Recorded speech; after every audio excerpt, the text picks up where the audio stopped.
Kita record. Oke, selamat pagi, siang, sore, malam teman-teman DKV 3 untuk kelas malam. Jadi anak SA dan nanti akan join juga di setengah 9 anak-anak SB.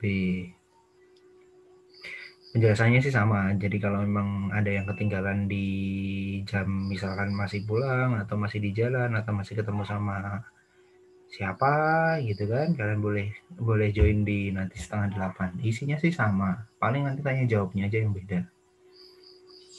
Oke, saya akan cerita dulu kenapa akhirnya kemarin jadi tugas kalian itu yang terakhir itu membentuk stationery set, kemudian juga ada yang kopro, ada yang nanya, Pak ini kopro atau stationery set semua ya? Saya jawab, ya kalau bisa sampai kopro lebih bagus. Artinya yang minimalnya adalah stationery setnya. Kan pada video sebelumnya kalian juga sudah lihat bagaimana saya menjelaskan tentang apa namanya aplikasi konstruksi untuk membuat stationery set, dan itu akan kalian gunakan untuk nanti di DKV 2. Bagi yang sesepuh kayak si Faiz, si Lele, kemudian ada si Fahmi juga, ya harusnya khatam kalau udah kayak gitu. Makanya kita buat untuk yang DKV 1 ini itu tetap menggunakan ada materi yang bersinggungan dengan DKV 1 pada tahun-tahun sebelumnya. Tahun-tahun sebelumnya itu yang sudah saya katakan ketika di awal pertemuan, kalau nggak salah saya pernah ngobrol tentang bagaimana DKV 1 sebelumnya itu menggunakan langgam desain. Jadi kalau kalian lihat di channel saya yang di materi itu ada banyak sekali langgam desain contoh DKV 1. Kayaknya saya pernah pamerin deh. Saya pernah pamerin. Analisis website. Oh. DKV 3. DKV 3. DKV 1 kan ya? 3.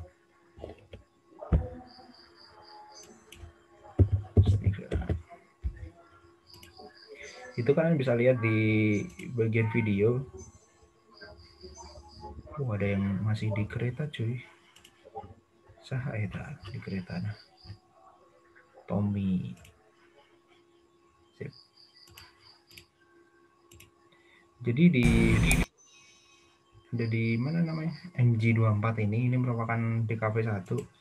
Kalau kalian lihat di sini itu menggunakan namanya langgam desain. Langgam desain itu merupakan satu bentuk aliran atau ciri sebuah desain yang meniru pada desain-desain sebelumnya. Jadi inti dari langgam desain itu adalah kita membuat karya seni atau membuat karya yang apa namanya, yang memiliki tema atau memiliki gaya. Langgam itu kan kalau dalam bahasa Inggris dinamakan style, atau orang Indonesia biasa menyebut sebagai gayanya.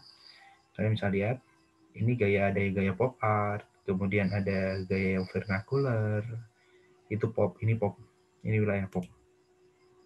Kemudian ada yang flat, jadi flat design. Ini flat design. Tapi ini manual. Dan enaknya di angkatan kalian itu tidak tidak diharuskan manual gitu. Artinya lebih enak karena kalian tidak merasakan bagaimana mewarnai menggunakan cat poster. Bagi yang sepuh-sepuh kayaknya nggak lulusnya kan gara-gara kayak gini kan. Ya nggak? Black. Ya nggak?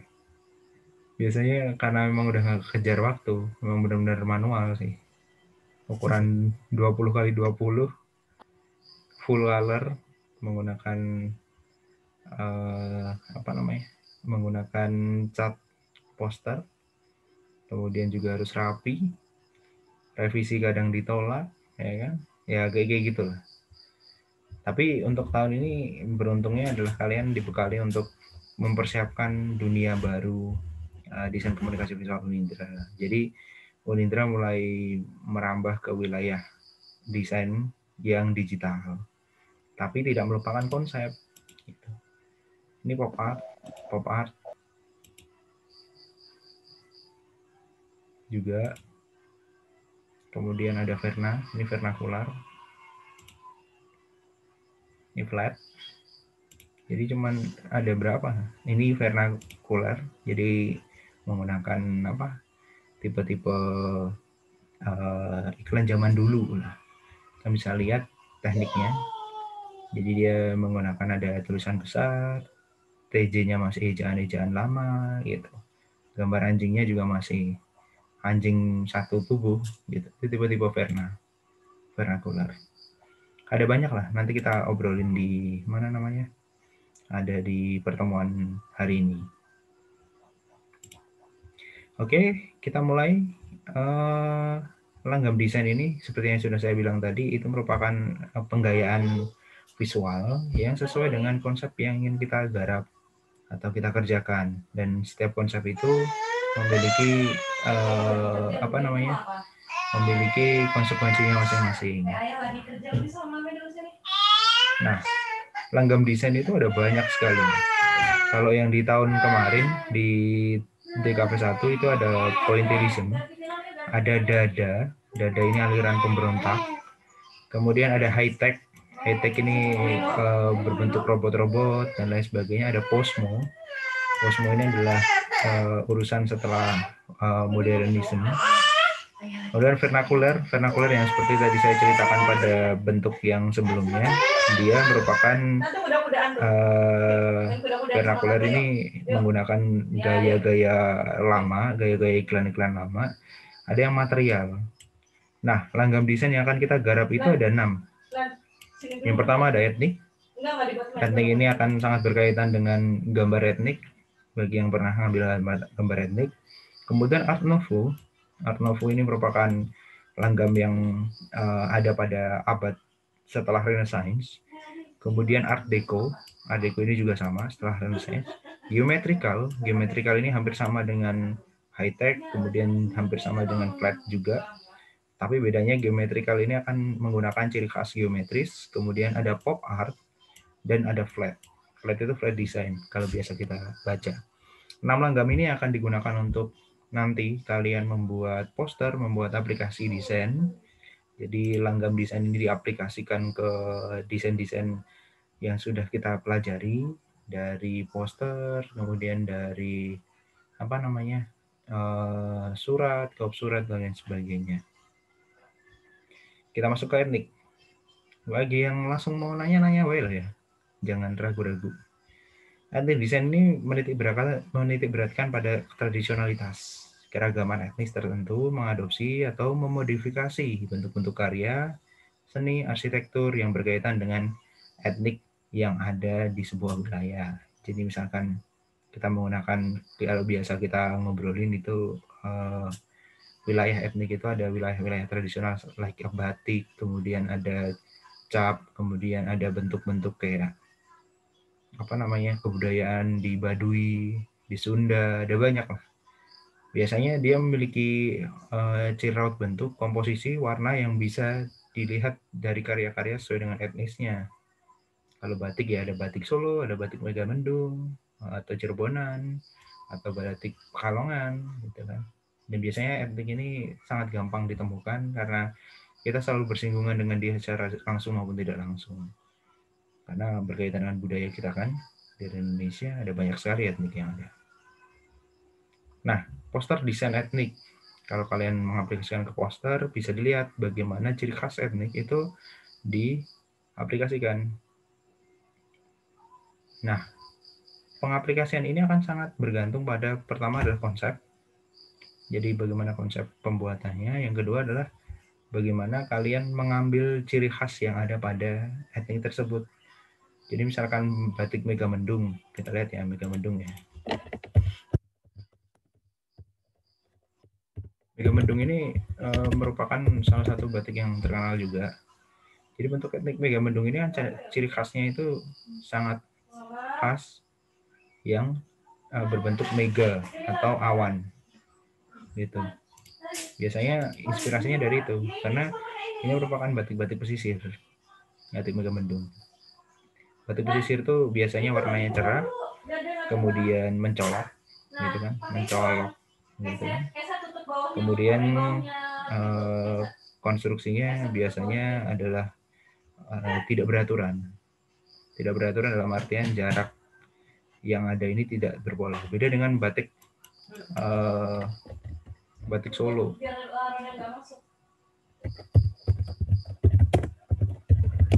Batik Solo ini kalian bisa lihat bagaimana dia memiliki pola yang sama. Ini batik parang. Motif parang, kemudian ada motif burung, ada pola yang terrepetisi di situ. Beda dengan Megamendung. Nah, itu bisa diaplikasikan dalam poster, kemudian dalam tema-tema yang lebih serius untuk mengangkat etik. Udah 3-3 aja. Ada yang dari kelas SP berarti. Oke, lanjut ya. Ada apa nih? Clock metode. Langgam desain. Ada Art Nouveau. Art Nouveau ini merupakan aliran seni rupa yang muncul di 1890 atau awal abad 19 sebagai reaksi terhadap industrialisasi. Mesin mendominasi yang dianggap menghilangkan sifat manusiawi. Biasanya gaya ini akan sangat banyak dihiasi oleh ornamen-ornamen keindahan. Misal bentuk gambar mawar, kemudian dia ada gambar detailing perempuan dengan rambutnya yang menjuntai-juntai, liuk-liukannya itu khas Art Nouveau tuh. Dan biasanya asimetrik gitu, identik karakter tumbuhan yang berliuk-liuk. Inspirasinya dari kealaman. Jadi tahun 90 tahun awal abad 90 itu kan banyak ditemukan alat industrialisasi baru kayak kamera, kemudian ada juga mesin industri yang bisa membuat sesuatu yang massal, yang akhirnya meninggalkan kemanusiaan manusia itu sendiri. Sehingga Art Nouveau hadir sebagai bentuk penghadiran kembali manusia yang sesungguhnya, manusia yang suka dengan keindahan, yang tidak berbasis pada industri dan lain sebagainya. Cirinya itu ada ulir flora yang dibuat cenderung berlebihan, yang sangat menekankan pada keterampilan sifat yang sangat emosional. Jadi akan sangat saya sarankan untuk kalian membuat Art Nouveau ini dengan manual tangan kalian sendiri, karena emosi kalian akan ada di situ. Contohnya ada desain posternya seperti ini. Jadi ada juga ciri Art Nouveau yang digunakan untuk industrialisasi. Coca-Cola menggunakan dia, gitu. Ada juga untuk aplikasi-aplikasi desain poster untuk diiklankan. Dia bentuk-bentuknya itu, ciri khasnya itu melebih-lebihkan, meliuk-liukkan bentuk-bentuk dari flora. Berikutnya, Art Deco. Art Deco ini merupakan aliran seni rupa yang ada di tahun, ya sama sih, di abad 19 sih. Perlawanan terhadap keanggunan, anti-elegance yang selalu dikaitkan dengan kemewahan, kayak akan ornamen geometris. Jadi meskipun dia ada wilayah-wilayah melingkar-melingkarnya, dia ada ornamen geometrisnya. Jadi biasanya dia presisi atau simetris antara kiri dan kanan, yang mengusung modernisme di mana mewah tidak harus memunculkan ornamental dekoratif. Art Deco dengan Art Nouveau ini merupakan perlawanan yang berbeda, jalurnya beda. Satu menyadarkan manusia, satunya menampilkan bahwa manusia itu sekarang modern.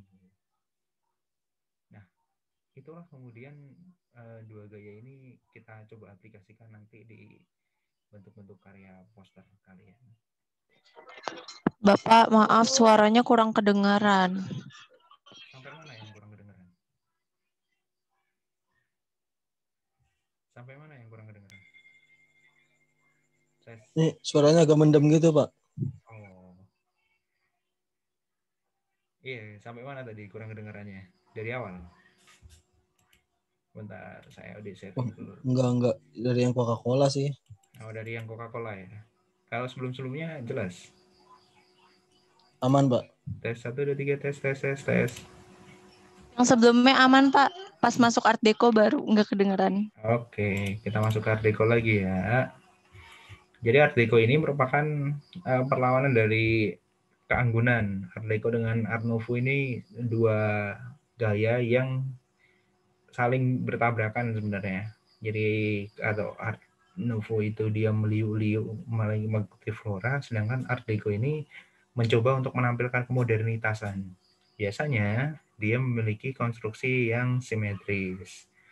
Meskipun ada lingkaran-lingkaran yang dia gunakan, itu hanya sebagai penghias atau sebagai pembuat bentuk pada benda, bukan sebagai konstruksi hiasan utama atau ciri khas utama. Ciri khasnya dia adalah modernisme mewah tidak harus memunculkan ornamen dekoratif. Itu ininya Art Deco. Kalian bisa lihat poster yang dihajar sama Art Deco itu bentuknya kotak-kotak atau geometris. Hanya saja geometrisnya akan berbeda dengan nanti gaya geometris. Gaya Art Deco itu memiliki ciri khas yang dia menggunakan konstruksi bentuk visual geometris. Tetapi tidak menggunakan, nanti kita akan bedakan untuk yang nanti tidak menggunakan geometris secara total. Aksennya akan kaku, garisnya tegas. Jadi bentuk-bentuknya kaku. Bentuknya lingkaran ya lingkaran, persegi ya persegi. Kemudian geometrik dan poligonal. Nah, ini yang akan membedakan. Geometric art berbentuk seni abstrak berdasarkan penggunaan bidang geometris dan garis yang didasari atas perpaduan seni dan matematika. Gaya ini menekankan pada visual dua dimensi, permainan pola bidang geometris dan garis yang disusun bentuk atau objek. Kalian bisa lihat bagaimana bentuk bentuk geometriknya. Kalau poli itu rancangan grafis terdiri banyak bidang poligon dan dibentuk menyerupai objek. Setiap bidang poligon disusun memberikan perspektif dimensi objek. Ini sama kayak 3D ya. Gitu. Nah, tadi saya bilang di bagian Art Deco ini sangat apa namanya? Sangat tegas. Di di geometrik itu akan menggunakan layaknya Nirmana Dwimatra. Kalau kita pernah belajar kan, yaitu permainan bidang pola untuk membentuk sesuatu. Biasanya dimensinya berbeda-beda. Kemudian apa bedanya antara geometrik dengan poligonal atau low poly? Bisa dilihat, kalau geometrik itu dari bidang-bidang, sedangkan poligonal atau low poly itu terdiri sama dari bidang-bidang, hanya saja dia mau membentuk perspektif. Perhatikan. Bentuk karyanya karya-karya perspektif. Nah, bisa kalian lihat, ini geometrikal.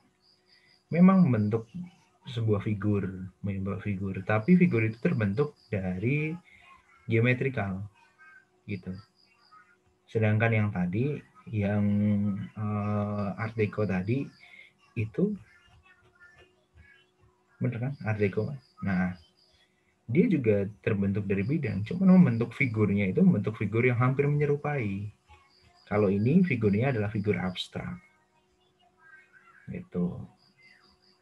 Poligonal juga kayak gini bentuknya, bisa kalian lihat, berbentuk poli. Kemudian yang terakhir adalah pop art.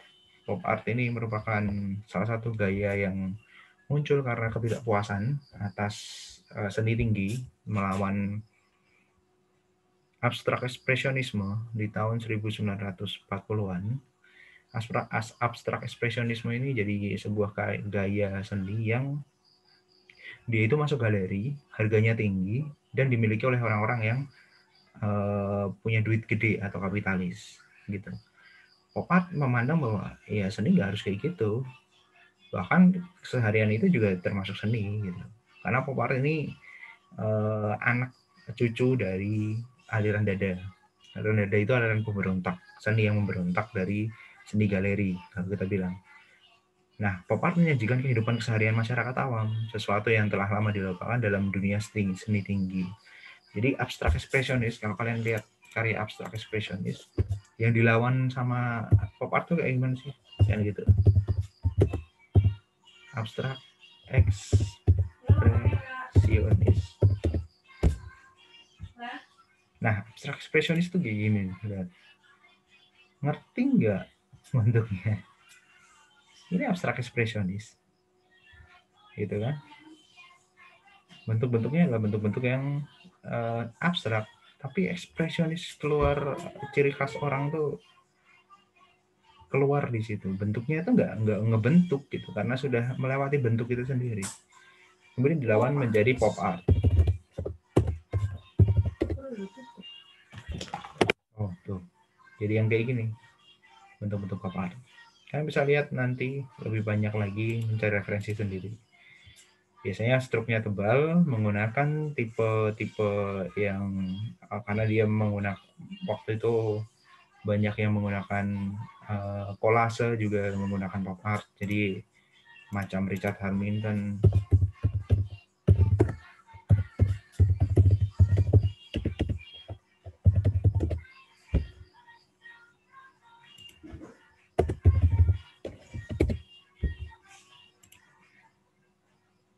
Jadi Richard Hamilton ini merupakan salah satu artis pop art yang ciri pop artnya itu menggunakan kolase. Nah pertanyaannya boleh nggak Pak kita gunain kolase? Boleh. Kalian kalau bisa membuat kayak si punya Richard ini bagus. Kita lihat. Kecil banget gambarnya. Ada di buku saya, buku seni rupa. Jadi lihat tipe-tipenya dia menampilkan bentuk keseharian, kemudian menempel-nempelkan. Nah, kayak gini. Ini ada tanda pop, kemudian ada pop art selalu akan bersinggungan dengan perempuan. Dan karena memang itu ada pada keseharian gitu kan. Kemudian suasana sehari-hari gitu. Lihat aja bentuk-bentuk Coca-Cola. Ini pop art. Ini juga pop art. Itu Richard Hamilton. Ada banyak sih seniman-seniman pop art. Tapi kebanyakan yang diambil itu bentuknya punyanya Andy Warhol. Gitu. Andy Warhol itu yang bentuknya Absolut Vodka, kemudian Campbell's Soup kaleng, kemudian ada Briley Box, kemudian juga ada banyak sih Andy Warhol mah. Cari aja gitu karya Andy Warhol. Tapi ada banyak lah. Desain poster yang sangat biasa digunakan untuk pop art itu biasanya dia berefek seperti di sablon atau cetak saring. Kalau di Indonesia ada WPHP, Widas Pop Art Portrait, itu juga menggunakan gaya-gaya pop art. Permainan warnanya cenderung berani dan menabrak konstruksi dari warna kulit gitu. Terakhir, kalau nggak salah, semoga terakhirnya, flat design. Ini sudah sangat umum sekali, ada banyak sekali, bahkan di anak semester 3 ada, maksudnya di kelas SA ini ada yang main di flat design. Si Doan Prey juga sudah sangat terkenal tekniknya, caranya, yang mana isinya cuma simpel, padat, easy lah, clean, permainan ruang kosong yang luas gitu. Message-nya jelas, gambarnya jelas, ini apa, merepresentasikan apa. Nah, bentuk-bentuk poster flash design kayak gini. Oke, kita masuk untuk ini kayaknya jadi itu deh, jadi UAS nanti. Semoga UAS ya. Tadi yang ditanyakan di grup si Tasya. Tadi apa sih? Iya, Pak. Saya tanya untuk FA-nya bentuk 1 poster promosi produk dengan perpaduan 6 lagam desain atau 6 promosi dengan masing-masing lagam desain. Oke. Mana tadi? Jadi 6 langgam desain itu dikali 1 produk yang akan menghasilkan 6 rancangan poster. Artinya gini, ada produk atau ada UMKM, kan teman-teman sudah pegang UMKM sendiri-sendiri kan, brand lokalnya udah pegang kan. Kemudian masing-masing langgam desain ini itu dibuat poster dengan ide dari UMKM. Isinya bisa beda-beda sesuai dengan langgam desainnya masing-masing. Jadi misalkan pada flat design ya kan? Kalian boleh membuat cerita antar langgam boleh, atau kalian menggunakan apa namanya, satu tema besar, misalkan pengenalan produk dengan dengan 6 langgam juga boleh, misalkan. Atau kalau kalian menggunakan flat, misalkan pengenalan produk, ya barangnya dijadiin flat. Kemudian kalau menggunakan pop art, ya barangnya jadiin pop art. Itu 2. Terus begitu sampai 6 langgam. Itu sih jadi konsepnya, saya sangat menyarankan untuk berbeda konsep per langgam, karena setiap langgam memiliki ciri khas tersendiri. Setiap konsep itu sebaiknya itu mengikuti langgam yang ada. Misalkan kalau pop art kan tadi saya sudah cerita tentang bagaimana perlawanan seni-seni tinggi yang kemudian menampilkan bentuk-bentuk keseharian. Kalau bentuk-bentuk keseharian misalkan tidak hanya jadiin poster. Kalau pop art yang tadi saya contohkan di mana, di Cafe 1 ini kan banyak yang jadi poster kan. Posternya banyak yang satu aja gitu langgamnya. Nah kayak gini kan bentuknya. Ini pop art gitu. Ini art deco masuknya. Nah, konstruksinya itu diusahakan sesuai dengan semangat langgamnya masing-masing. Misal dia etnik, ya cobalah cari dari brand tersebut yang mampu merepresentasikan etnik itu yang mananya. Gitu. Kebayang nggak sih? Atau bingung? Kebayang, Pak. Kebayang. Udah kebayang Mau sih. nanya dong, Jadi, Pak. Yuk silakan. Tadi mau terusin dulu.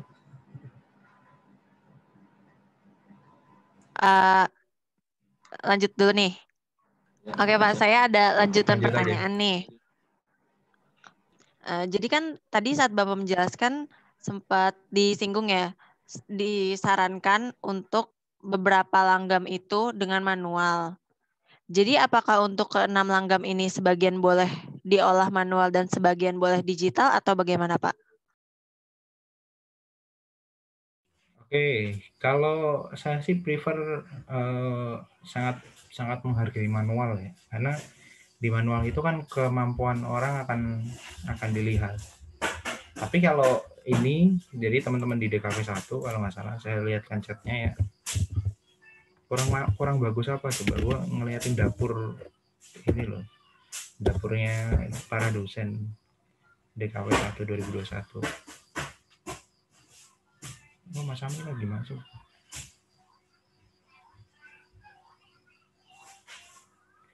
Materi disusun untuk pertemuan 13. Nah, poster di UAS. Jadi UASnya akan berbentuk poster. Kemudian tadi apa pertanyaannya?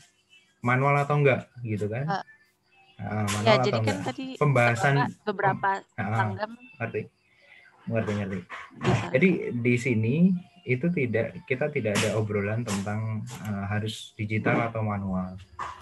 Saya masih tetap membebaskan kepada kalian. Apabila kalian ingin manual juga, saya akan sangat menghargai manual karena manual itu harganya sangat tinggi. Beneran gitu ya. Tapi kalau kalian mau menggunakan digital, ya gunakanlah digital yang sesuai. Jangan asal templok. Itu yang akan menurunkan nilai kalian. Kalaupun harus digital, sekurang-kurangnya kalian skate dulu, baru kalian di trace kepada yang digital. Itu jawaban dari saya, karena nggak ada apa namanya, nggak ada ketentuan apakah harus manual atau digital. Itu pandangan saya sih, gitu. Ya, Pak. Yo. Jadi kalau lab beberapa langgam itu digital, beberapa manual itu nggak masalah dong, Pak? Nggak masalah kalau saya mah. Yang penting nanti di fotonya atau di scan-nya bagus lah. Udah capek-capek manual, nyekannya nggak bagus kan nggak asik. Gitu. Oke? Ya, siap, Bapak. Oke, case close ya. Terima kasih, Pak. Yuk. Iya. Selanjutnya tadi siapa? Silakan buka mic. Sigit Pak, ya. nanya. Yuk. Untuk coba masuk ke slide tadi dong, Pak. Yang mana itu tuh? Satu yang produk itu, Pak. Produk brand lokal itu maksudnya gimana ya, Pak? Kita menentukan sendiri produk yang mau kita angkat di poster atau gimana, Pak? Sorry itu saya, UTS kalian ngangkat UMKM nggak sih?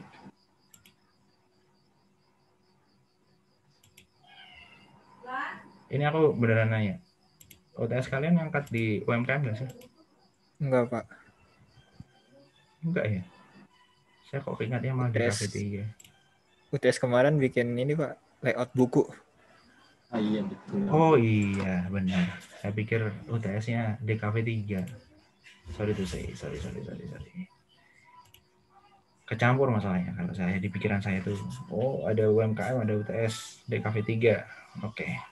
Iya, saya baru ingat diskusi soal UTS soal apa? Brand itu di teman-teman DKV3. Maksudnya di para dosen. Jadi UMKM ini silahkan kalian cari ke siapapun gitu kan. Kalian cari ke teman boleh, ke mana namanya? Instagram boleh, ke bagian misalkan kalian punya calon UMKM boleh, nggak masalah. Jadi UMKM ini bebas. Kalau di kelas saya bebas. Karena di beberapa kelas lain itu ada yang di setting. Jadi sudah terkotakkan UMKM apa dan dibagi kelompok. Untuk kelas saya bebas. Silakan untuk mengajukan UMKM untuk nanti diobrolkan. Jadi untuk yang di KV1 ini kemarin kita menerapkan asistensi kan. Saya sih sebenarnya nggak pengen ada asistensi sih. Cuman kayaknya per minggu kita akan ngobrol. Kita masih punya waktu sampai nanti ini pertemuan 12, 13, 14, 15, 16 di Januari. Kalau nggak salah tahun baru ya, tahun baru sama libur Natal. Kita tinggal pertemuan lagi Desember ini. Jadi setiap pertemuan kita akan bahas. Jadi harapan saya masing-masing dari kalian itu kita sepakati atau akan saya hajar dulu 222 kan supaya jadi 3 pertemuan. Etnik Art Nouveau dulu, kerjain itu dulu. Kemudian Art Deco Geometrik minggu keduanya, minggu terakhir Pop Art dan Flat Design. Biar prosesnya tidak nanti UTS nanti UAS semua ngerjain bel-belan, maksudnya semua. Maka kayaknya akan saya sistem untuk pengumpulan tugasnya untuk persiapan UTS itu etnik dan Art Nouveau dulu minggu besok, Art Deco Geometri minggu berikutnya, Pop Art dan Flat Design di minggu terakhir sebelum UAS. Itu lebih ringan kan? Tadi jawab Sigit, UMKM-nya gitu, Git. Jadi bebas. Jadi bebas, nggak perlu diasistensi Pak. Misalkan kita mau angkat brand apa gitu. Nggak usah. UMKM kan jelaskan. Definisi UMKM itu kan yang memiliki cash flow di bawah 500. Kalau nggak salah, ingat ya. Yang penting atau usaha baru lah. Itu biasanya UMKM sih masuknya. Oke, gitu Git. Sigit, halo. Pak, makasih Pak. Ya untuk posternya, ya? Sorry, suaramu terputus-putus. Untuk posternya? Posternya dimensinya potret kan Pak ya? Boleh. Skala 4 gitu. Boleh potret. Boleh juga landscape. Tergantung konsep sih kalau aku sih. Kalau saya sih tipenya, saya tidak terlalu mengharuskan harus semua portrait, tapi umumnya memang poster itu portrait. Tujuan poster kan yang seperti saya bilang pada video-video sebelumnya tuh, dia menghentikan laju kita untuk melihat dia. Dan poster biasanya akan hanya beberapa detik, tik gitu baru. Ada lagi?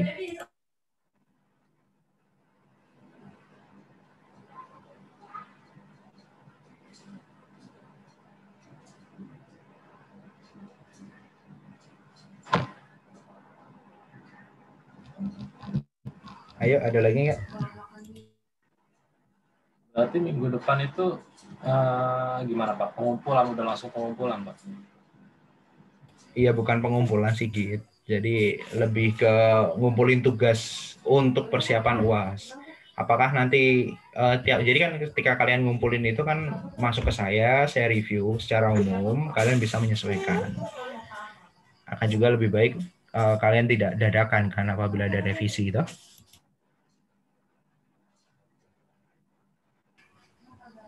Gitu atau Berarti mau sama, langsung berarti UAS sama aja? aja kayak semi ini. Atau langsung UAS aja? Saya sih lebih suka yang opsi kedua sih. Nggak repot-repot nge-review satu-satu sih. Berarti kalau yang untuk minggu depan besok dikumpulin buat sama aja kayak ini ya Pak, semi latihan. bukan Nyicil. semi apa namanya? Asistensi ya Pak. Bisa dikatakan seperti itu. Semi asistensi boleh.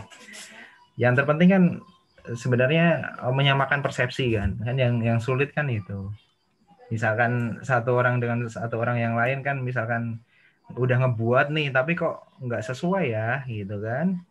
Misalkan menggunakan flat design kok tempuknya atau ngehajarnya misalkan dia flat kemudian hampir sama dengan geometrik ya. Yang mana yang geometrik, yang mana flat kan bisa langsung kita diskusikan melalui karya kalian. Itu lebih real untuk dibahas dibandingkan saya ngoceh kayak gini, nggak jelas kayak gini kan. Nantinya kalau seandainya desain kita udah oke, approve gitu Pak, itu bisa diajukan ke UPM gitu Pak? DKV 1 UAS gitu. UAS iya. Iya. Yang UPM nanti DKV 3 UPM. Ya gitu bisa, iya, Pak. Langsung bisa ajuin lah. Hasil. Betul. Lagi pula kan dengan begitu kalian kayak yang kemarin UTS kan untuk DKV 1 ini kalian bisa nyicil. Nggak langsung break ya, betul, di hari H UTS gitu loh. Kalian nggak begadang. Saya kan peduli kesehatan kalian. Biar nggak ada yang telat juga sih Pak. Ya, pasti bentrok dengan tugas lain juga sih Pak. Juga pasti. Makanya kan lebih baik sedikit-sedikit lah. Atau mau di-push 3 desain. Jadi 2 minggu kelar. Nanti minggu terakhir kalian bisa fokus ke pembuatan. Itu lebih enak. Tergantung kalian sih. Kalau saya mah lebih baik yang tadi opsi kedua tadi. Langsung UAS aja. Itu lebih nyenengin sih. Banyak juga yang telat Pak nantinya takutnya. Iya nggak apa-apa. Telat kan budaya kan. Kan telatnya Bapak kan nggak dapat nilai Pak kita. Ya nggak apa-apa. Nggak dapat nilai kan masih ada harapan. Tahun depan. Tahun depan ngulang lagi dong. Yang telat deh. Ya udah, ya gitulah pokoknya. Kan harapan akan selalu ada kepada mereka yang berharap kan. Betul. Gitu. Oke, ada pertanyaan ya? Lagi kita mulai 2 atau langsung UAS? Mulai 2 atau 2 aja Pak. 2 aja. 2 dulu deh Pak. Ya, biar kita nggak pada gila Pak. Yang ini pada gila. Nggak apa-apa. Tapi instruksi UAS tuh sama Pak dengan ini Pak.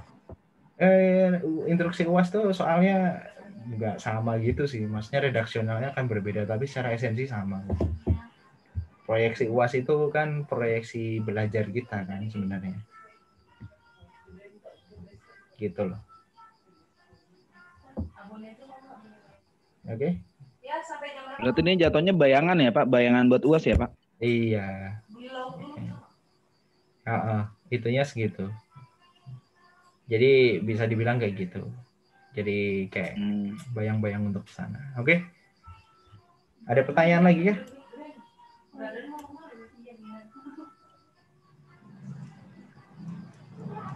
Kalau nggak ada jelas ya berarti ya. Kita mulai dengan 2 langgam dulu. Langgam yang pertama adalah langgam etnik dan Art Nouveau dulu. Sebelum kita melihat perlawanannya di Art Deco. Etnik dan Art Nouveau dulu untuk minggu depan ya. Kalian bisa lihat materinya, contoh-contohnya, cari di Google ada banyak, cari di Behance juga banyak. Pintar-pintar kalian untuk mencari konsep. Jangan lupa ketika mengumpulkan itu minggu depan disertai dengan tulisan konsep ya, pengantar. Saya selalu menginginkan kalian itu memberikan pengantar karya. Jadi ngirim ke saya tuh nggak cuma gini doang gitu kan. Ada pengantarnya. Poster ini menceritakan tentang dan lain sebagainya. Itu akan melatih kalian untuk berkomunikasi lewat visual dengan orang lain. Kecuali kalau kalian seniman murni ya, saya nggak ngerti. Boleh ngirim itu doang postline. Seperti biasa tuh Pak, Rabu jam 5 subuh. Iya dong. Kan deadline saya kan konsisten, Rabu jam 5 subuh. Kenapa nggak pernah Jumatan sih Pak? Ya kan Jumat kan besok. Ini kan malam Jumat. Ya udah apa mau Jumat jam 5 subuh? Besok dong. Besok dong Pak. Nggak tidur dong hari ini Pak. Enggak lah, kan masih ada waktu untuk kalian. Karena kenapa jam 5 subuhan saya sudah jelasin bahwa saya akan Mungkin hari Kamis, Pak. Kamis, kalau Kamis Iya. saya nggak sempet review sih. Jadi kayak ngasih itu karena siang kan ngajar kan. Pagi prepare rumah, siang ngajar. Kalau yang Rabu jam 5 pagi itu malamnya saya bisa review. Saya bisa lihat-lihat apa yang kurang. Kayak kemarin waktu UTS itu saya bisa ngasih insight di misalkan di grid-nya. Nah, kayak gitu sih sebenarnya. Lebih ke manajemen waktu saya sih. Biar enak. Kalian enak, saya juga enak. Karena masih ada 6 hari kan. 6 hari itu 24 kali 6 loh. Dikurangi Iya, waktu Pak. tidur, kerja, dan waktu nggak jelas lainnya. Oke, begitu. Begini Pak, kalau seandainya di minggu depan kita ngirim 2, itu ternyata 2 desain yang kita kirim itu ada asistensi gitu Pak, ada yang perlu dirubah. Itu berarti diupload di minggu berikutnya gitu Pak? Nggak usah, nanti langsung diaplikasikan di UAS saja. Kalian nggak perlu revisi langsung ke saya. Kan secara konseptual kalian sudah tahu mana yang perlu direvisi, gitu kan? Kemudian nanti akan dibuktikan di UAS seberapa paham kalian tentang desain tersebut dalam aplikasi desainnya. Gitu sih, Git. Maaf Pak, tadi kan saya agak telat nih. Uh-huh. Saya mau tanya, kan ini kan yang kita asisten, berarti yang kita kumpulin minggu depan itu kan 2 desain ya Pak ya, Betul. 2 model ya. Nah itu dengan konsep yang sama atau berbeda-beda Pak, masing-masing desain? Oke, tadi sudah ditanyakan sama Tasya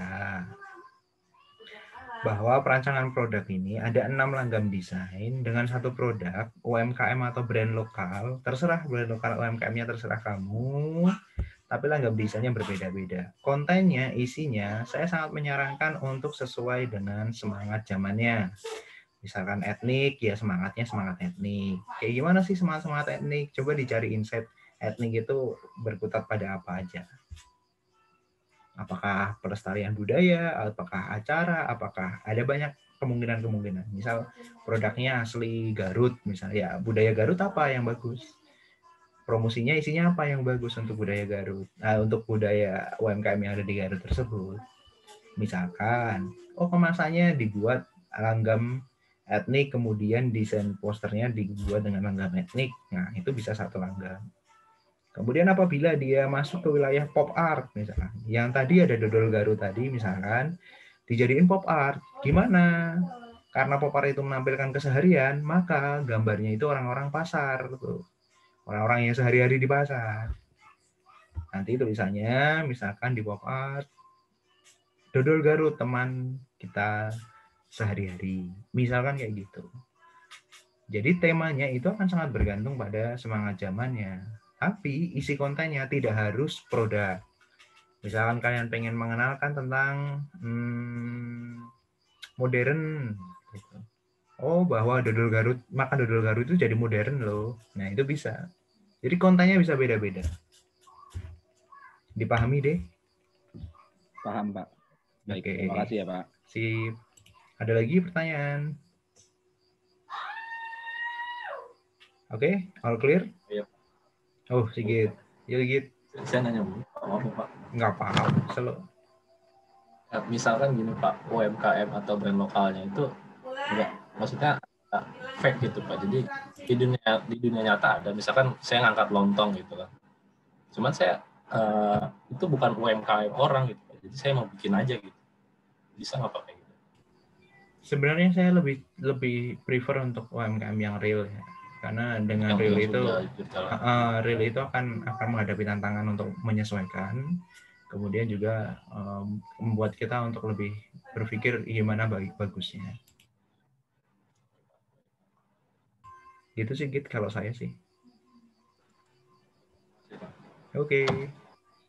Ada lagi teman-teman?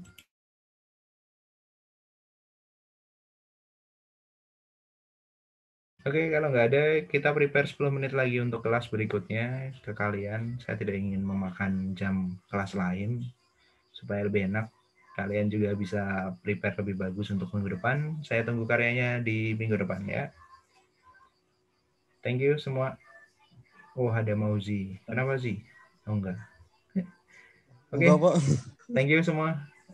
Kita ketemu lagi Sama-sama, Pak. minggu depan untuk ngobrol. Terima kasih, Pak. Oke, thank you. Terima kasih juga, Pak. Terima kasih, Pak. Terima kasih, Pak. Mulai dari apa ya? Kita mulai share screen dulu lah. Mozilla. Jadi kemarin waktu awal pertemuan saya sudah sempat menyinggung bahwa terjadi perbedaan kurikulum antara angkatan ini dengan angkatan sebelumnya. Pada angkatan sebelumnya kalian bisa lihat ada manual, kemudian ada juga yang nggak ada yang digital, semua basis manual. Untuk angkatan ini kalian boleh menggunakan digital, tapi tidak menutup kemungkinan untuk tetap menggunakan manual sebagai konstruksi bentuknya atau bentuk dasarnya dia. Jadi kalau kalian menggunakan manual juga silahkan, mau digital juga nggak apa-apa. Kenapa kita pelajari ini? Karena kita belajar pada langgam desain. Kalau kalian sudah membaca sekilas ya, materi yang sudah saya sampaikan, maka kalian akan menemukan bentuk-bentuk langgam-langgam desain. Nah, seperti ini etnik, langgam desain etnik. Ini juga etnik dari Megamendung dia dasarnya. Kemudian kalau ini juga masih etnik ini. Etnik juga.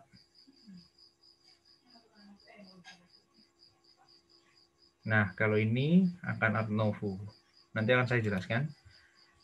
Jadi masuk ke sesi sekarang, sesi untuk yang DKV 1 ini, setelah kemarin kalian buat stationery, ada yang mengumpulkan, ada yang belum mengumpulkan, ada yang mau niat lulus, mau ada yang berniat untuk ngulang ya. Setiap orang punya niat sendiri-sendiri sih. Harapannya kalian bisa lulus bersama-sama. Kayaknya nggak mungkin karena TA akan berbeda-beda. Kita mulai dari awal lagi. Saya ngejelasin ini udah 2 kali, mungkin akan 4 kali ditambah dengan kelas yang besok. Tentang langgam desain. Apa sih namanya langgam desain?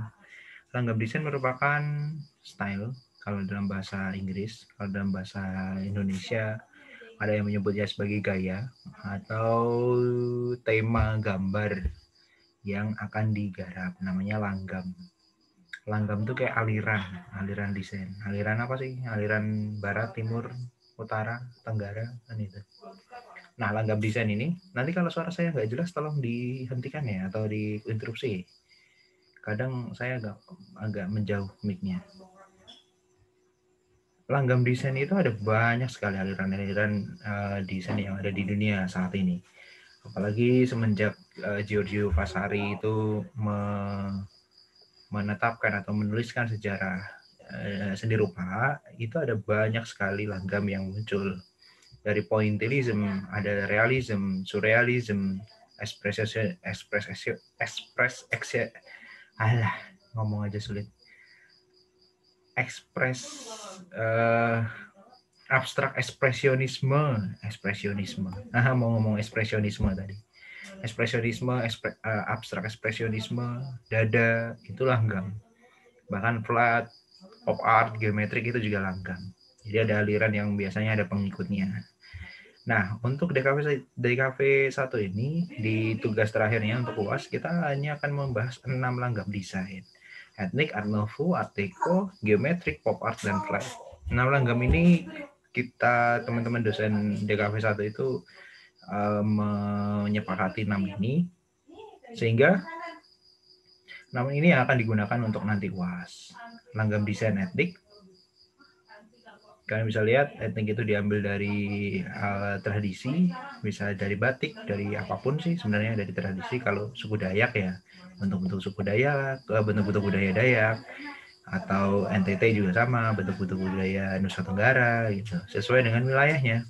Cirinya ada raut bentuk, komposisi dan warnanya bisa dilihat dari karya-karya etnis. Jadi karena inspirasinya dari etnis, biasanya akan sesuai dengan etnis. Misalkan kalian mencari batik yang pesisir, misalnya batik Megamendung.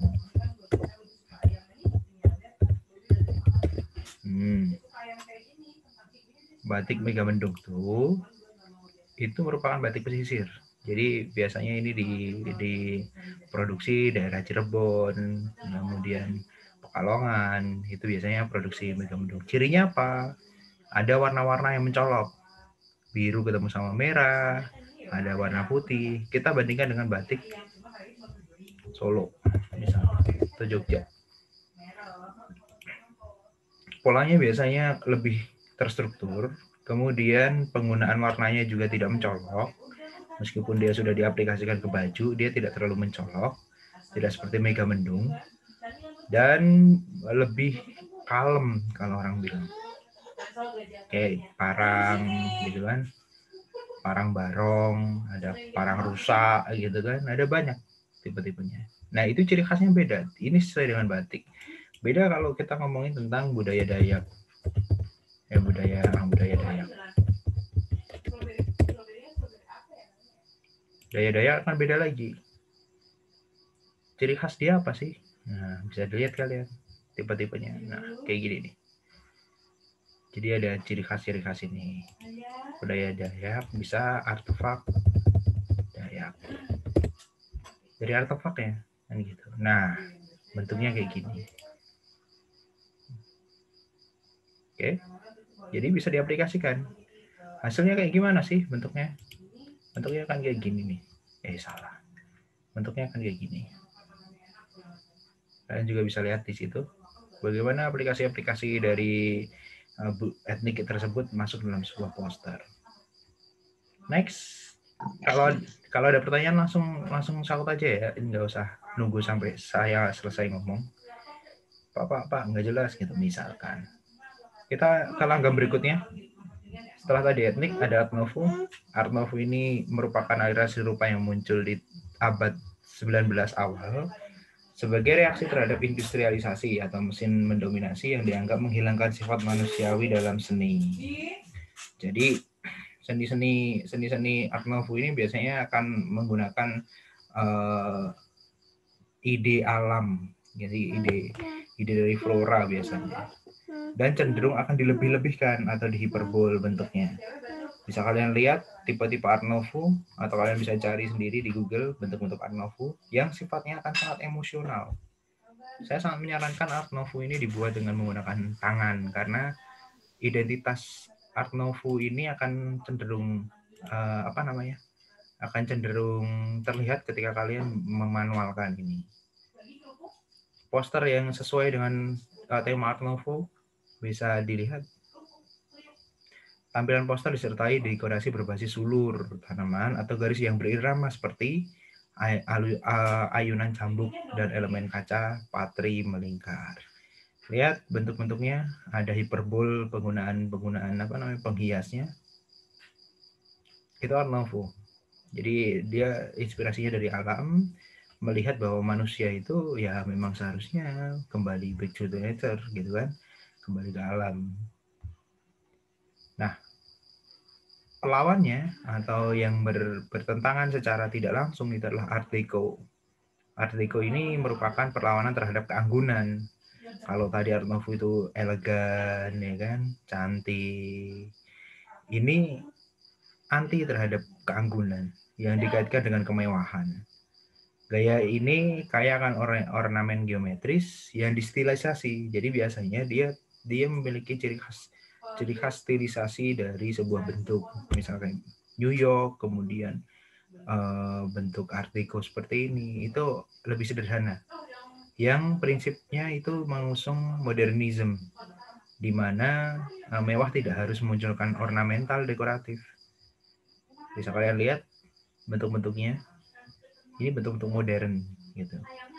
Kemudian nanti akan muncul juga istilah geometris, geometric art.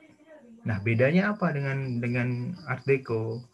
Kalau Art Deco ini, figur yang muncul itu masih memunculkan figur yang utuh.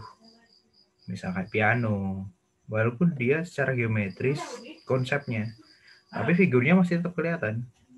Bisa kalian lihat, kalau geometrik, dia biasanya seninya abstrak.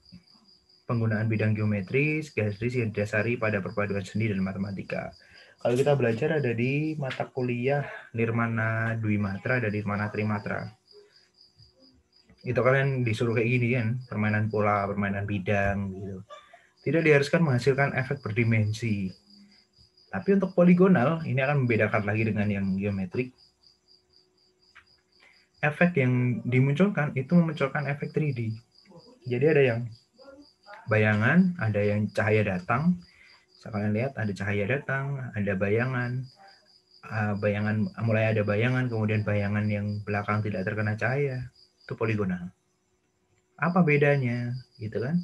Bedanya geometrik bisa kalian lihat terdiri dari bidang-bidang geometrik, tetapi warnanya itu bisa mengikuti cahaya, bisa enggak?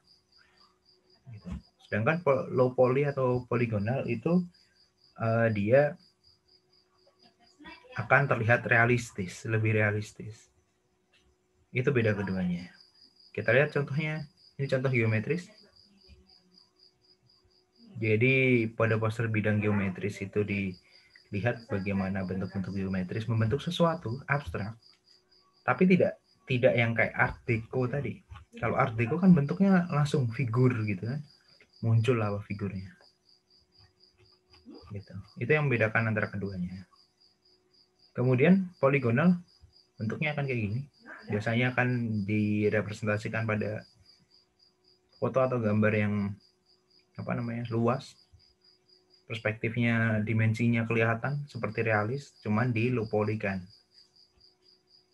Nah, ini pop art kayaknya terakhir. Setelah pop art ada nggak ya? Oh, ada flat. Pop art ini merupakan sebuah aliran yang muncul dari ketidakpuasan masyarakat bahwa seni tinggi itu terlalu tinggi untuk orang-orang yang tinggi ya. Jadi gini ceritanya, sebelum pop art muncul, dunia seni terutama, persilatan dunia seni dunia itu sentralnya ada dua.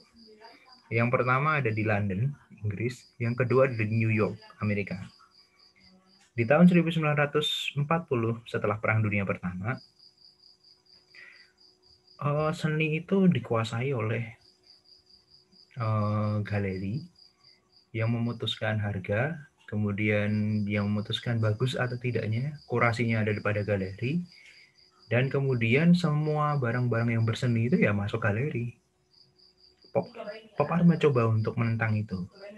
Pop art mencoba untuk menggabungkan nilai-nilai keseharian dalam sebuah seni. Ya seni, botol sup aja seni. Kotak Brillo box itu juga seni bagi Andy Warhol. Bagi Richard Hamilton, kolase itu seni. Ini. Jadi dia dari magazine dia tempel. Ini seni. Gitu. Tapi bagi orang-orang seni tinggi, bukan. Nah, pop art mencoba untuk mendekonstruksi itu. Menyajikan bentuk-bentuk yang struk tebal, kemudian berani. Meskipun bentuk pop art nggak kayak gini doang ya. Ini pop art yang di Warhol.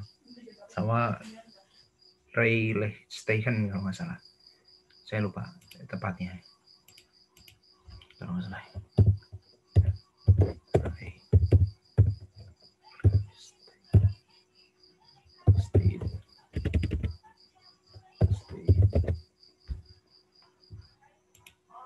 Ya, Roy Lichtenstein. Nah, ini juga pop art. Alirannya aliran pop art yang kayak gini. Menggunakan komik sebagai aplikasi visualnya dia. Ini pop art. Sangat pop art. Ciri khasnya kan pada ini. Pada Roy sama pada Warhol. Tapi Richard Hamilton itu kadang dilupakan. Padahal kolase itu juga bagian dari pop art.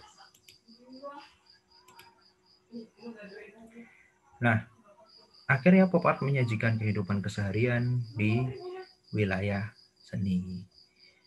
Singkatnya itulah, gitu. Sehingga di Solo, di Indonesia ada yang namanya Wedas Pop Art Portrait. Walaupun masih saya pertanyakan sih, itu pop art beneran atau enggak. Cirinya adalah penggunaan warnanya yang hype, jadi benar-benar dihajar antara warna merah dengan warna putih, warna kuning dengan warna cyan gitu, yellow and cyan, tanpa gradasi. Itu pop art. Kemudian langgam desain berikutnya adalah flat design, dan ini saya rasa ada banyak teman-teman yang ada di malam, anak-anak malam yang buka wilayah ini, flat design, yang gampang, jelas, simpel, padat, serta ringan. Tapi seperti hukum pasar, semakin banyak orang yang menggunakan, maka akan semakin murah harganya. Gitu. Jadi saran saya, flat design ini bukan dihindari, dipelajari memang boleh, tapi jangan terlalu terpuruk pada flat design, kecuali kalau memang hobi kalian ada di situ. Biasanya dia berbentuk 2 dimensi, clean, dengan permainan ruang kosong yang luas.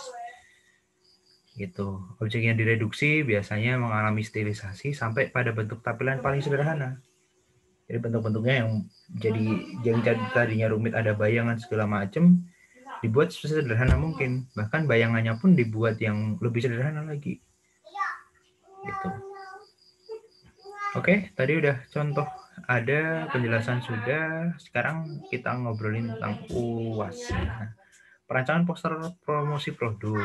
Tugas kalian adalah mencari satu UMKM atau brand lokal yang kalian buat posternya dengan menggunakan 6 langgam desain. Masing-masing langgam desain memiliki semangatnya masing-masing. Maka isi dari posternya juga akan memiliki konstruksi penggayaan desain masing-masing. Oke, ini UASnya. Kan gibahin UAS kan sekarang kan. Dari sini mau ada yang diobrolin nggak? Atau kita tutup aja?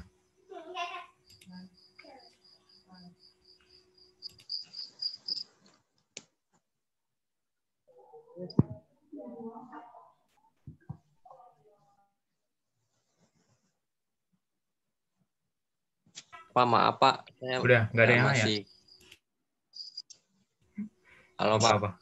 Ya, terus ngomong-ngomong aja. Maaf Pak, tadi saya masih kurang paham sama soal yang UASnya, gimana maksudnya?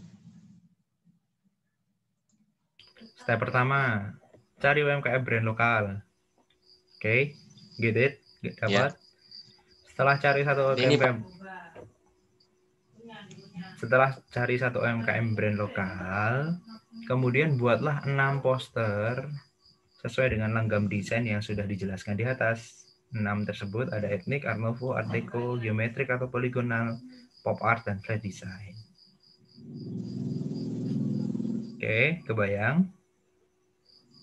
Jadi, ya, isinya poster itu akan sangat beragam. Berarti dikumpulinnya Rabu depan ya, Pak? Boleh kalau mau Rabu depan ngumpulin mah. Kalau saya sih prefer nunggu pengumuman UAS. Jadi seharusnya kapan, Pak? Nggak tahu. Kayaknya Januari.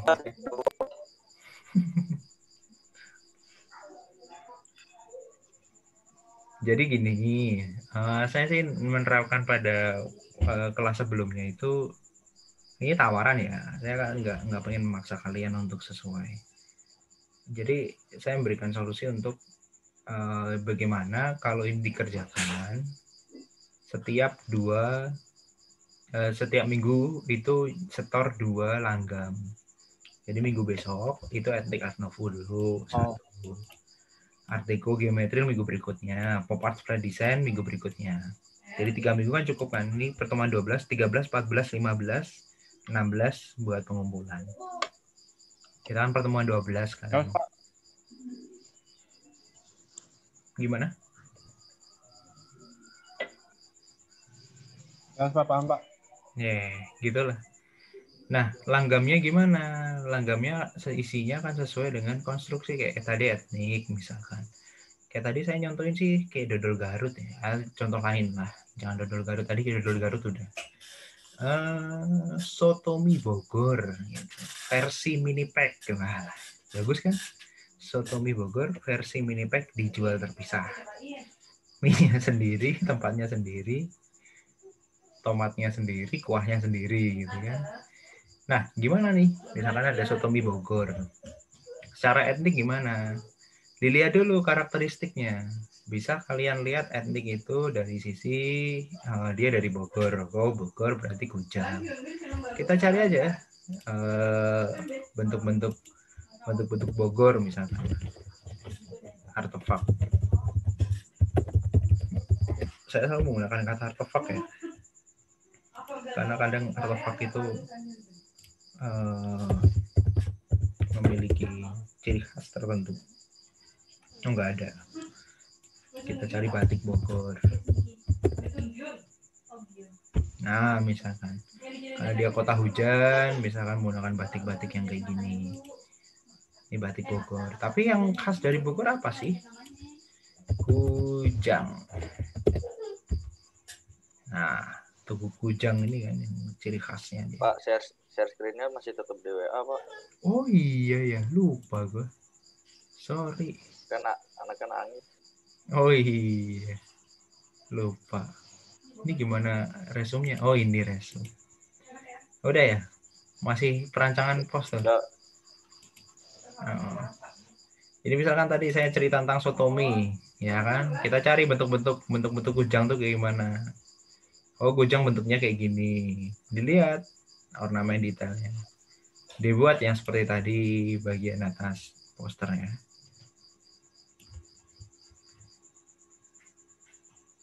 Mana tadi etnik? Nah, kayak gini posternya. Misalkan tadi sotomi hidup di kota hujan. Itu tulisannya tulisan yang setara atau setipe dengan Kujang yang ada di sini. Kujang yang ada di Bogor. Bentuk Kujangnya nih gitu-gitu aja kan. Misalkan kayak gitu. Nah, kemudian kita lihat soalnya setelah etnik, misalkan etnik udah kelar nih. Oh, mau bentuk copywritingnya kayak gitu. Sotomi nikmat saat di kota hujan. Misalkan kayak gitu. Nah, di Art Nouveau gimana? Di Art Nouveau kalian bisa menambahkan bentuk-bentuk yang sulur, bentuk-bentuk yang flora. Yang flora. Benar flora. Yang flora yang seperti ini.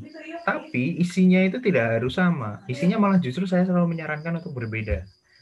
Karena dia merupakan reaksi terhadap industrialisasi yang mendominasi, maka saya lebih menyarankan bentuk-bentuk yang lebih menyulur-nyulur. Misalkan bentuk mangkok, kemudian isi apa, sotomi, segala macam digambar menggunakan Art Nouveau, kemudian ditulis di bawahnya asli kota hujan atau asli Bogor. Kayak gitu. Itu kan poster nanti jatuhnya. Nah, kayak gini. Kebayang nggak? Jadi antara satu langgam dengan langgam yang lain itu justru malah saya menyarankan untuk tidak sama isinya. Sesuai dengan karakteristik dari produk UMKM tersebut. Oke, sampai sini ada yang masih bingung atau belum paham? Ini harus makanan atau gimana, Pak? Atau bisa yang lain? UMKM brand lokal apapun, boleh sepatu, boleh tas, apalagi brand lokal tuh yang penting UMKM itu dia nggak ini ya, nggak besar dengan pendapatan 500 juta per tahun. Itu brand lokal biasanya atau UMKM. Jadi boleh apa Pak, aja? ini semuanya dikerjain manual, Pak. Iya kan tadi saya udah bilang, bagi yang kalian ingin mendapatkan, saya selalu menghargai orang-orang yang mengerjakan dengan manual, tapi tidak ada ketentuan dari dosen, maksudnya dari kesempatan dari dosen DKV 1 untuk mengerjakan secara manual atau digital. Jadi karena dibebaskan gitu ya saya tetap membebaskan ke kalian. Kalau kalian mau manual juga silakan, mau digital juga silakan. Tentu beda konsepnya antara manual dengan digital nantinya. Gitu. Oke, dipahami nggak? Paham, Pak. Ya. Paham, Pak. Ada lagi pertanyaan?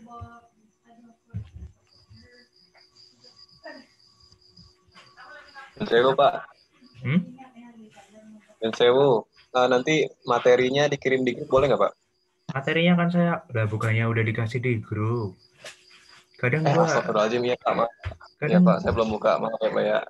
Kadang gue capek harus ngobrolin gini terus. Ya Allah. Oke, ada lagi pertanyaan. Ini nanti ini udah saya record plus yang SA. Jadi saya 2 kali menjelaskan. Kalian nanti bisa mempertanyakan apabila penjelasan saya berbeda ataupun ada yang kurang jelas, kalian bisa ngobrol. Gitu. Cukup fair kan? Apa yang saya omongkan 2 kali loh, dari 2 kelas yang berbeda. Dan pertanyaan-pertanyaannya juga berbeda. Gitu. Oke? Ada lagi pertanyaan lain? Pak Angga izin bertanya, Pak.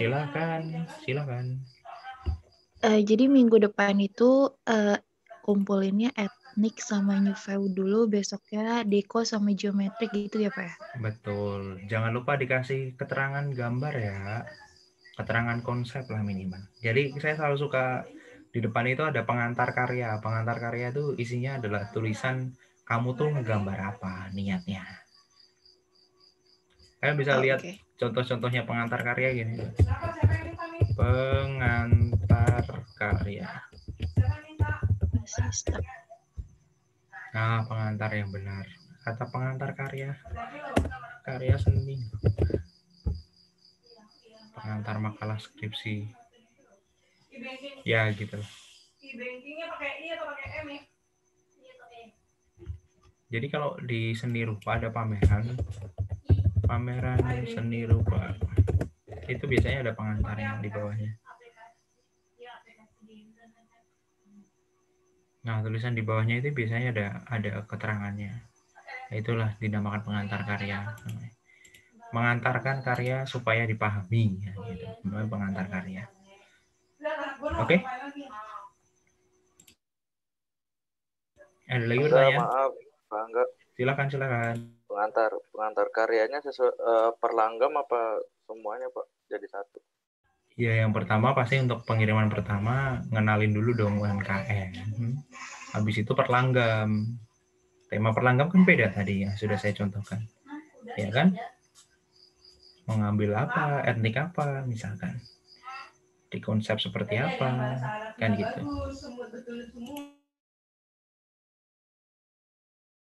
Paham nggak sih? Kebayang nggak maksudnya? Paham, Pak. Oke, ada lagi?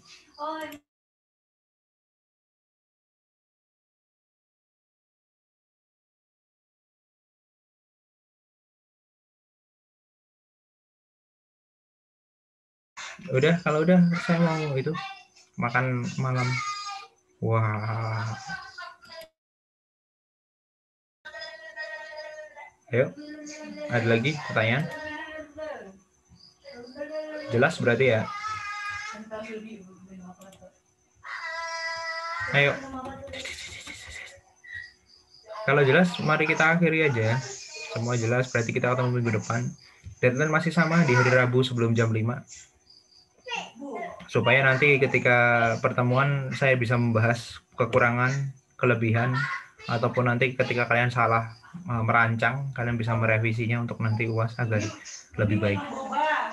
Karena kalau saya harus buka revisi seperti kemarin UTS kayaknya impossible deh.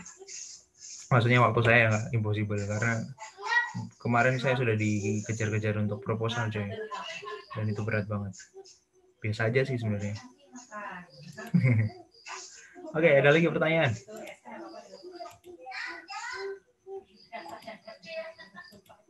Cukup jelas, Pak. Oke, cukup jelas ya. Kalian bisa ngulang-ulang video ini nanti di YouTube. Saya akan upload malam ini dan saya persembahkan untuk kalian. Wah. Oke, ditunggu yang belum mengumpulkan tugas karena ini sudah mau mendekati akhir semester. Jadi saya akan menilai semua langsung. Basisnya adalah pencarian melalui NPM dan nama. Jadi pastikan tugas kalian masuk ke email saya di dkv3 dkv3.angga2019@gmail.com. Oke, begitu teman-teman.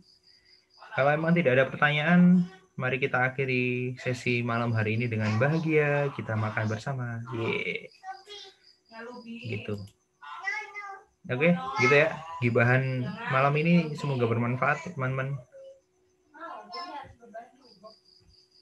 Amin, amin. Makasih, Pak. Oh, thank you. Thank you. Terima kasih, Pak.